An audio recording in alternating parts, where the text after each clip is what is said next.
Christmas आला आता अनेक जण आपल्या मुलांना शाळेमध्ये लाल टोप्या घालून पाठवणार. नवीन वर्षाच्या नावाखाली दारूच्या पार्ट्या होणार आणि गलिच्छ असा पायंडा रचला जाणार. पण ह्याच डिसेंबरच्या महिन्यामध्ये तुमच्या कपाळावर गंध, अंगणात तुळस आणि मंदिरावर कळस राहावा यासाठी गुरु गोविंद सिंग महाराजांनी आपल्या 4ही पुत्रांना या भारत मातेला अर्पण केलं.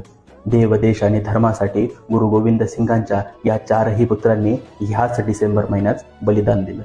होते गुरु गोविंद सिंग याचे वडील गुरु तेग बहादूर सिंग यांनी हिंदूंचं सक्तीचं धर्मांतर थांबवलं. एवढंच नाही तर आया बहिणींची आबरू सुद्धा वाचवली आणि लुटणारे घरं सुद्धा वाचवले. पण या सर्व संघर्षामध्ये गुरु तेग बहादूर सिंग यांना मुघलांकडून शिक्षा झाली आणि त्या शिक्षेनुसार त्यांचं मस्तक त्यांच्या धडापासून वेगळं करण्यात आलं. ते मस्तक छाटण्यात आलं, पण ते मुघलांसमोर कधीच झुकलं नाही.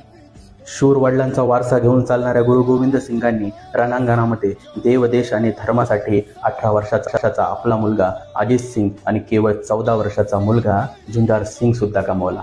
पण रक्ताच्या थारोळ्यात पडलेले आपलेच पोटचे गोळे पाहून तो बाप रडला नाही, तर तिने त्या परमेश्वराकडे धन्यवाद मानले की माझे मुलं देव, देश आणि धर्मासाठी कामी आले. एवढंच नाही तर मुघलांकडून त्यांची वयोवृद्ध आई माता गुजरी, 8 वर्षाचे जोरावर सिंग आणि केवळ 5 वर्षाचे फतेह सिंग यांना सुद्धा अटक करण्यात आली.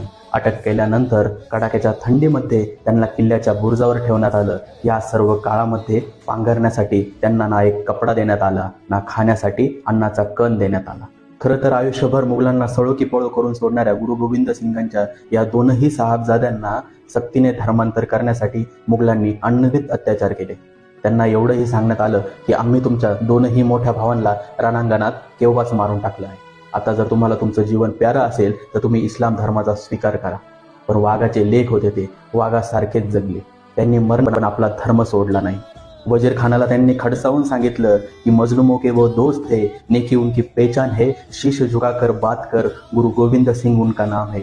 आणि एकच दरबारामध्ये गर्जना झाली, वाहे गुरुजी दा खालसा, वाहे गुरुजी की फतेह.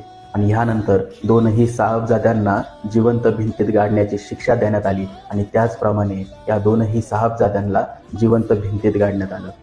या गुरु गोविंद सिंगांच्या 2ही वाघांनी, 2 लहानग्या वाघांनी मरण पसंत केलं, पण आपला धर्म सोडला नाही. गुरु गोविंद सिंगांच्या या 4ही साहेबजाद्यांनी ह्याच डिसेंबर महिन्यात देव, देश आणि धर्मासाठी, तुमच्यासाठी, माझ्यासाठी, आपल्या ह्या मातृभूमीसाठी आपल्या प्राणाचं बलिदान दिलं. म्हणून एकदा तरी आपल्या मुलांना या महिन्यामध्ये आपल्या जवळच्या गुरुद्वारामध्ये घेऊन जा. गुरुद्वारामध्ये नेल्यानंतर त्यांना या 4ही साहेबजाद्यांची पराक्रमाची आणि देशभक्तीची कहाणी सांगा.